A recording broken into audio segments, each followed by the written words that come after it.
Da li znaš da je Jugoslavija bombardovala Treći rajh istog dana kada je napadnuta? Većina ljudi zna za nemačko bombardovanje Beograda, ali retko ko zna da je usledio i odgovor.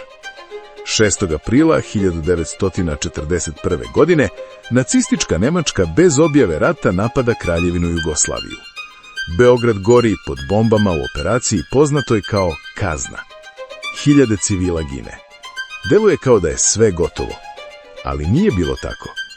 Istog dana Jugoslovensko kraljevsko vazduhoplovstvo poleće u kontranapad.